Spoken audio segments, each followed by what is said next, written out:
2025 is about to come to an end. Can you believe it? Welcome back to my YouTube channel. For those who are new here, my name is Praise. I film about family, lifestyle, and tech.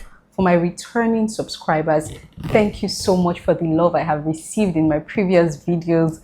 The love is massive. Our community is growing. If you are yet to subscribe and you're still watching, please do well to click that subscribe button. Do well to share my videos that speak to you and turn on your notifications so that whenever I post a video, you are one of the first people to get notified. Today, I'm going to be talking about 2025, basically just a recap of my 2025. Some of the things I learned, my wins, my losses, and some of the things I'm looking to do better in 2026.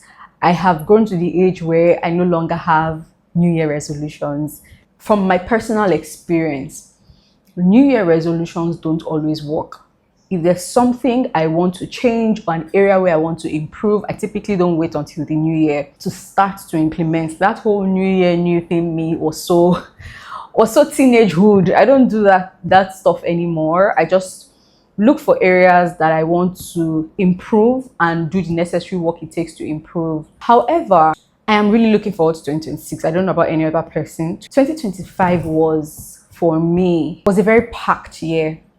The best and the hardest things happened to me in 2025. I mean, I had the biggest blessing in 2025. I had my baby. I had a beautiful, seamless pregnancy. I got to meet my child. I got to meet my offspring. I have an idea of what I can create now. I mean, I wish he didn't have to go, but it is what it is. In 2025, I saw my resilience on a different level. This is my first shave with grief. God has been very faithful and merciful to me and my family members, and I've never had to grieve anyone. But 2025 was the first time I really felt grief very, very personally, and I did not lose my mind. A lot of people meet with grief early in their lives. It took me getting to my 30s before I experienced my first loss, and while I don't like that my baby passed, it just shows me that if you want to look around for things to be grateful for, there's a lot to be grateful for. There's so much to be grateful for. I have my parents, I have my siblings, all my siblings.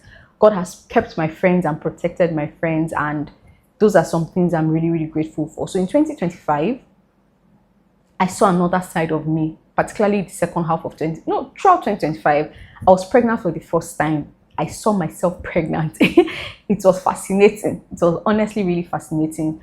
I also had a baby. I saw my child. I lost the child. And I saw there were several phases of me that unfolded in 2025. And I carried every phase with so much grace that even me, I am baffled when I think about everything that has happened in 2025. And I'm able to still be myself, how I didn't lose myself in any of those processes or any of those phases or seasons. In 2025, like never before, I have seen the goodness and the faithfulness of God. I have seen, you know that song that says, I have seen the Lord's goodness, His mercies and compassion. Oh, 2025 was that year. 2025 was that year. In 2025, my relationship with God grew much more intimate, because after everything that has happened, who else am I going to hold on to? I held on to God like this, like I held on to I held on to God, and I'm like, you're not going nowhere. I held on to God. So my relationship with God has improved significantly in 2025. My marriage also has scaled to a new height in 2025. It's been a very good year for us. I mean, we've experienced a loss, but I mean, it's really been a very good year for us, if I'm being honest. It's been a very, very good year for us. I got to see Francis as a father. I got to see myself as a mom. It was an interesting one. My friends. Let me start with my friends, because my family, those ones, I don't even know where to put them. But let me start with my friends. I have You know, there was a time in my life, and this was just a few years back, where I thought that I wasn't really great with female friendships. Some of my closest female friends right now I've known for quite a while. Choma, I've known since childhood. Our parents got married on the same day, so I've known her since forever. Essay, we went to school together. We're always very close in school, but towards the end, we started getting really close. Myself and Essay in particular have been long distance almost all through our friendship. Since after school, we've been long distance. She was in Abuja, I was in Lagos. Now she's in the UK, I'm in Nigeria. However, our friendship has blossomed. I think that is what I'll call it. Our friendship has blossomed. What I have with that babe, nah, that's one of my most solid babes.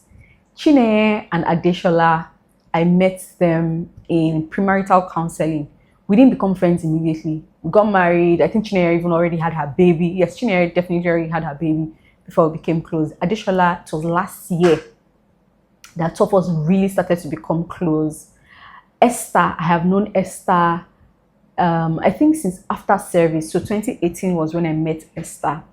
These are some of my closest babes, and they showed up and showed out for me in 2025. About 3 of us were pregnant together in 2025, and 2 of them were just postpartum. 2 of them, we had our babies. So 3 of us, myself, Essie and Choma, we had our babies around the same month, around the same period. Essie had her baby 3 weeks before me. I had my baby. Choma had her baby like 2 weeks or 3 weeks after me. So we're all experiencing pregnancy and postpartum around the same period. But when my baby passed, and while my baby was in the hospital, these women literally held their baby in one hand, held me in the second hand. Like, I have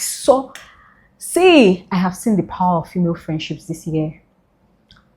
Choma is in Canada, by the way. Half of my very close friends are outside the country. I don't have so many of them. The remaining are here.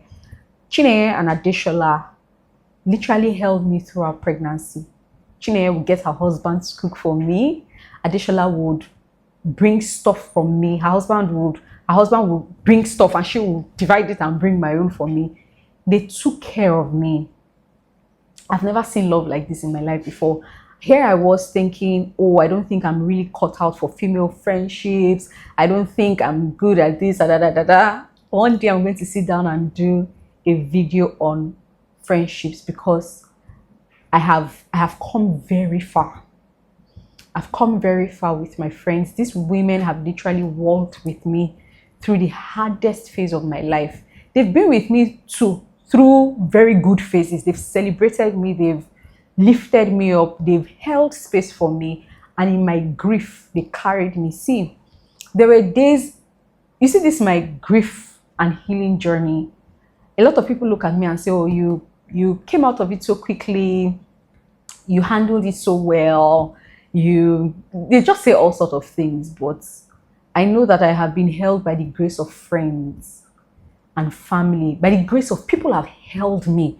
You know that man that was lame in the Bible, whose friends had to pass him down through the roof so that Jesus could see him because the room was too crowded. That's how I feel my friends and my family have come through for me this year. Because I know that I am lifted, but it is not by my own strength. Of course, after losing Keon, there was a long period of time where I couldn't pray. Even while my baby was in the hospital, there was a long period of time where I couldn't talk. Like, I couldn't talk. I just couldn't, I didn't have things to say. I couldn't talk. And my friends stood by me and stood for me. It brought food for me throughout pregnancy. Essie bought flowers for me. She knows how much I love flowers, and I don't even know how much she spends, but I knew that those things weren't cheap. Those people came through for me, and I'm grateful. 2025, I saw the real meaning of community. I work in church. My department in church, see, I don't want to start crying because this is not a crying video, this is a recap video. But my department in church, those people showed me the meaning of love. While we're in the hospital, they kept sending food every day. Well, not every day, but they kept sending food all the time. Enough food for myself, my husband, my mom, because we're mostly the ones in the hospital. My sister would come almost every day, but she was at least coming from home. When my baby passed, I sent a message to them and told them, my baby has passed. We're no longer in the hospital. Don't bother about sending food. I think they now even increased the magnitude of food that they were sending. My protocol people came through for me. Those people prayed for me. Those people stood for me. Nah, TCM protocol. I pray. I don't know that I can repay you, but what you did for me this year. Nah. My pastor in church, he's a Liverpool fan, and you know what they say about, the Liverpool motto, I think it's the motto that says you never walk alone. Protocol showed me that I wasn't walking alone. No. Those people love bombed me in a very good way, and my gratitude knows no bounds. My gratitude goes out to them. I will continue as much as lies within me to do my best to contribute positively to that department. My family, oh God. My mom, because I need to be very, very specific. My mother, my sisters, my sister's husband, my father, my sister-in-law, my brother. Nah. If my family is all that I have everything I need in life. If my family alone, if I didn't have friends, I didn't have church, I didn't have people, if it is only my family I have, only my mother and my sisters, I have more than enough. Because I know you say, oh, well, she's your mother. See, I was in the hospital this year like I have never been in my life, and I saw things. I saw women who had just given birth because they had no choice, no option, nobody to help them, and their baby maybe needed surgery. They will give birth 2 days after, they would come to the surgical ward, and they will be there until it is their turn for their child to have their surgery and post-recovery. I saw women like that.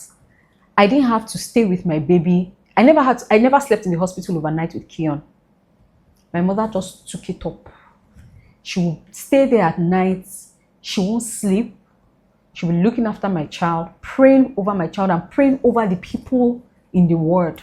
I know there was one day I came and one woman was like, do you know that your mother does not sleep at night? I say, it's my mother. I know.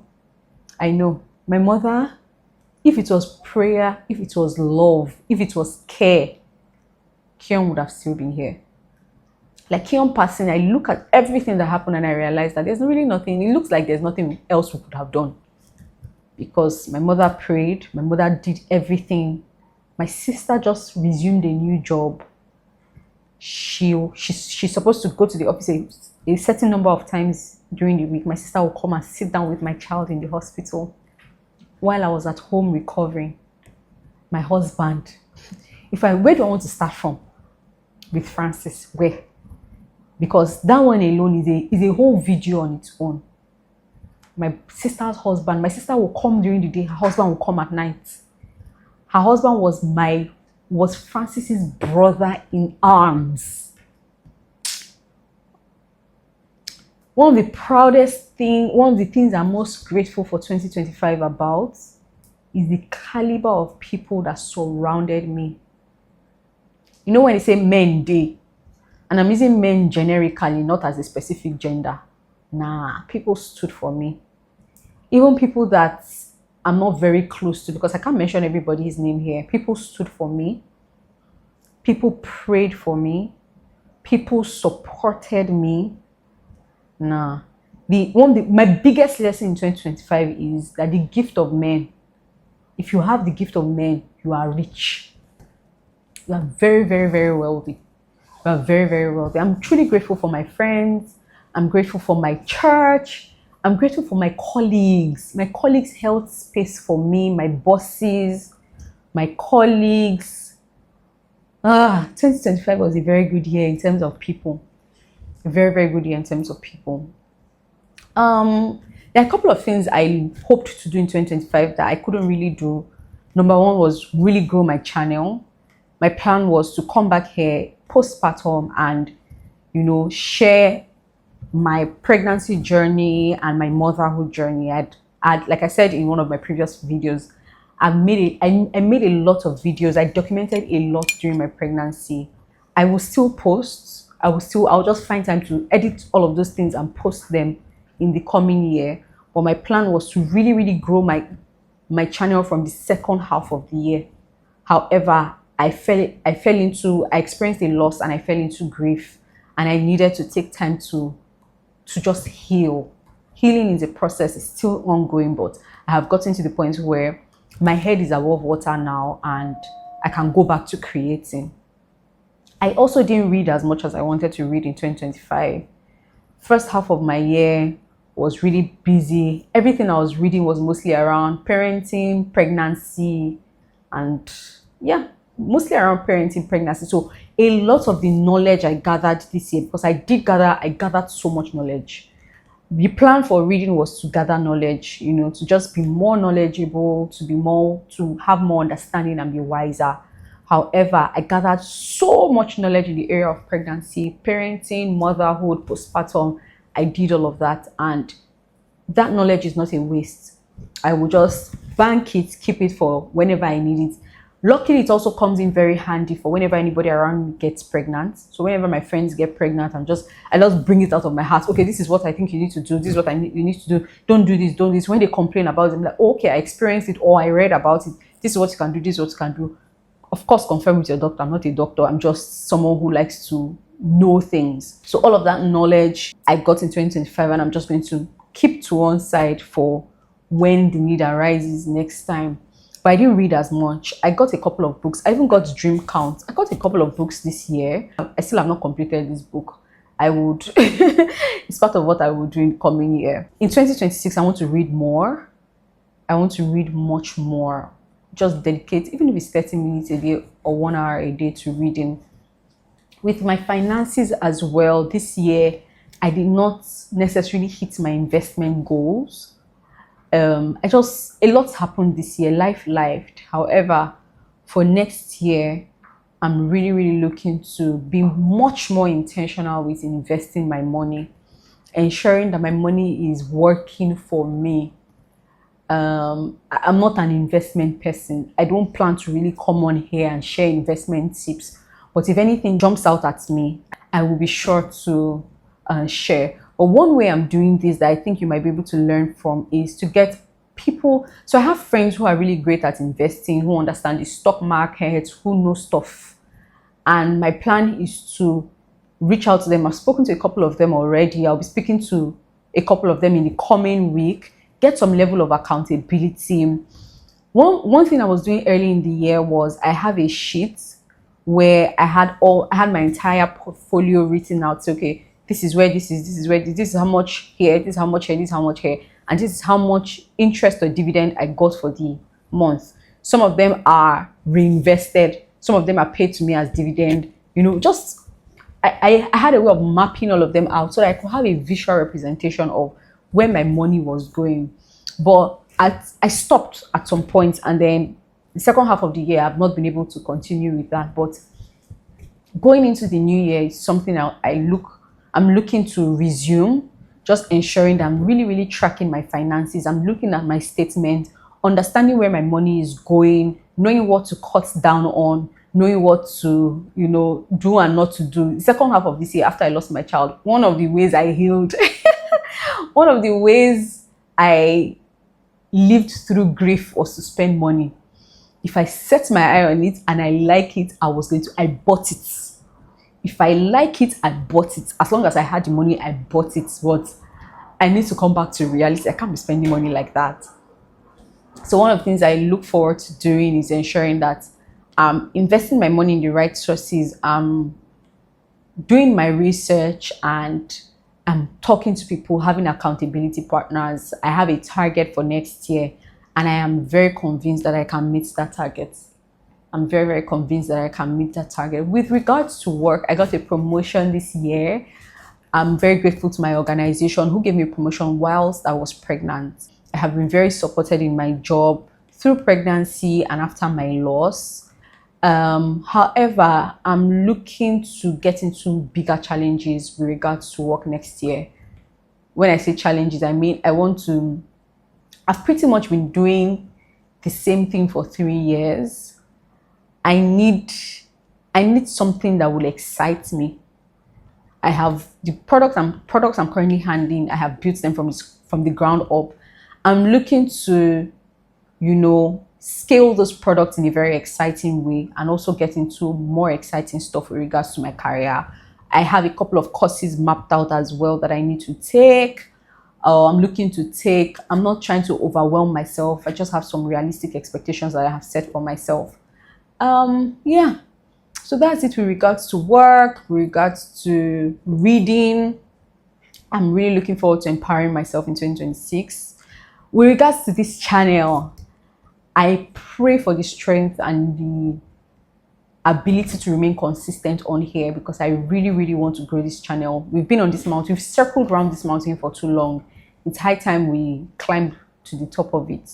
So I'm really looking forward to coming on here, creating content as much as I can. My work is a lot, and editing takes a lot from me. I have spoken with some editors. However, I want to build discipline to a certain level before I now hand over, this product to other people. In 2025, one of the most interesting things that have happened for me and to me is that a lot of the systems that I put in place in my life, became automated in 2025. Let me tell you what I mean. There's a system with which I run my home. I know what to do at a certain time because I have done this for a while. I have help. There are just certain things that I have put in place. And in 2025, I didn't stress myself too much. A lot of things were on autopilot. Even with regards to my career, with regards to my finances. So I know that I did not hit my investment goals, or I didn't do as well as I wanted to do with regards to investing and all of that. But with regards to budgeting, we have a system that is pretty much automated. Every month, we know where our money is going. We know exactly what to do. We know how much things cost. Of course, things went up this year, but we perfected our budgeting system. I would say we perfected our budgeting system. It was supposed to change with the coming of Keon, but we had to just go back to status quo after he passed. So a lot of the systems I have put around my life, they showed up for me this year. They showed up for me. My life showed that I had systems in place. If I didn't have systems in place, I would have suffered a lot this year.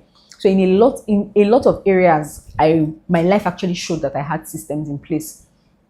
Another very interesting thing I would say about 2025 is that it appears to me that all the work I have done on my mind, they yielded results this year. With pregnancy, I realized that pregnancy is, the physical aspect is huge when it comes to pregnancy, but your mind, believe it or not, your mind does the bulk of the work. Your mind does the bulk of the work. And a lot of the mindset renewal that I have done over the years with regards to motherhood, with regards to pregnancy, with regards to life, they paid off this year. Because I had no idea that my child was going to pass. And the way I handled it comprises of a lot of things. The people around me, the mercy and the faithfulness of God, my mindset and outlook towards life. If I didn't have the kind of mindset and the kind of outlook I have towards life, I would have crumbled in this season. If I still had the mindset I had in 2019, 2018, I wouldn't have made it. I wouldn't have made it. So yeah, a lot of the mindset work that I did, they sustained me in this season, they paid off. So yeah, I'm looking forward to having a great 2026. I have never looked forward to a year the way I'm looking forward to 2026. I'm really, really expecting God's best in 2026. There's something my husband always says. He says, hope for God's best. Whatever you do, wherever you find yourself, always hope for God's best. And I'm really, really hoping for God's best in 2026. Oh, I didn't journal a lot this year. I typically am a journal person. I journal. But in 2025, for whatever reason, I didn't journal a lot. Since my son passed, I have not even journaled at all. I am dreading the day I will sit down and open that journal, but I haven't journaled a lot. With regards to my work as well, I didn't do a lot of community activities. In tech, one of the things that helps you to scale, one of the things that helps to keep you abreast of the happenings in the industry is getting involved in community events, community gatherings, community participation. And I didn't really do that a lot this year. So I'm looking forward to doing a lot of that in the coming year. I also didn't attend tech events this year. I'm looking to attend a lot more tech events next year. I started back on Instagram this year, and I'm hoping to keep up the momentum in 2026 and just, even improve on the quality of my video, generally just expand my scope with regards to the kind of things I talk about. There are some relationships I feel like I will pursue more in 2026. As a person, I don't have the capacity for too many friends. I don't have that capacity. I can only do a few at a time. I can only really commit myself to a few at a time. However, I think that there are some relationships that are worth exploring. In this year as well, I am proud of how I have been friends to my friends. Typically, in the past years, I would make excuses and say, oh, my work is very busy. For some of the past years, there are only two areas where I have really poured myself into: my work and my marriage. Yeah, friendships I have tried, and my friends say I tried, but I know what I am capable of. This year, I stayed in touch. I tried to be a bit more intentional with reaching out, calling, sometimes even volunteering information to my friends and all of that. 2026, I'm looking forward to doing much, much better. I have a couple of godchildren now. Like I said, me and my friends were pregnant at the same, like 3 of my friends were pregnant and had babies this year. So I want to do my best to be much more present for them, more involved in their lives. I also want to do better with calling my niece. It is very important to me to kill this idea of father's side. I have only one brother. My brother has a daughter, and I want to do my best to ensure that she does not. When people say, father's side, that is how they behave, I want to make sure that she doesn't even understand what that means. Now I understand the influence that the mother's side can, because growing up, my father's side had much more influence on me. But I now understand the influence that the mother's side can have, and I happen to find myself on the father's side of things, particularly for my niece. So I'm looking to do my best in 2026 because she's going to be older. She's going to start to recognize and know certain things. So I want to do my best to be in her life. We don't live in the same city, but phone calls here and there, just ensuring that that and big mommy bought this, big mommy did this, big mommy says, just so that she gets to know me and gets to really love me beyond being compelled. Many of us grow up not loving our uncles and aunties. We just know them and we're like, oh, okay, this one is family. Nothing, we only relate because they say we are family. There's really no bond, and I don't want that to happen with my siblings and their children. My siblings and I have a great relationship. I want to just carry that on. My siblings are empowered now, which makes me very happy. I'm looking forward to us banding together and just improving as a family. Wherever anybody needs help, we're helping, we're coming together, we're doing what needs to be done. In 2026, I'm expecting a lot of babies. I have people around me who are pregnant and expecting babies. So I'm looking forward to be additional godmother, additional auntie, additional big mommy, and so on and so forth. So yeah, I think that is a recap. Thank you for everyone who has rocked with me in 2025. I know I just came back, but thank you for the views. Thank you for how much you've shared my videos. I just sometimes randomly stroll through the streets of social media and I see that someone has shared my video. I'm truly grateful for it. In 2026, with regards to my content creation, I'm also looking forward to landing influencer gigs. I don't know, I've been toying with the idea of speaking, public speaking, particularly for product management, for life, maybe marriage, maybe relationships. I don't know about marriage. I'm just 5 years old. See, I don't want to overhype myself. But yeah, speaking engagements. I think I'm open for speaking engagements. I need to think about it a lot and pray about that. It just comes once in a while, but I don't know if I want to do so much there, but I think I'm open to a couple of speaking engagements around my areas of expertise in 2026. I'm looking forward to 2026. Like I said, I have never looked forward to a year the way I'm looking forward to 2026. I just want to do more. I want to be more. I want to try and express myself more. I want to push myself to my limits in 2026 and really, really see what I'm capable of. Let me know. Are you looking forward to 2026? Are you someone who does New Year resolutions? What are some of the areas you are looking to improve on in 2026? Please drop a comment so that everybody can learn. You don't have to drop too many details. You don't have to say too much, but I would appreciate if you drop your comments. Just let us know what you are looking forward to in 2026, so that if there's any opportunity for people to learn, they can also learn. Thank you for working with me in 2025. I'm looking forward to a better 2026.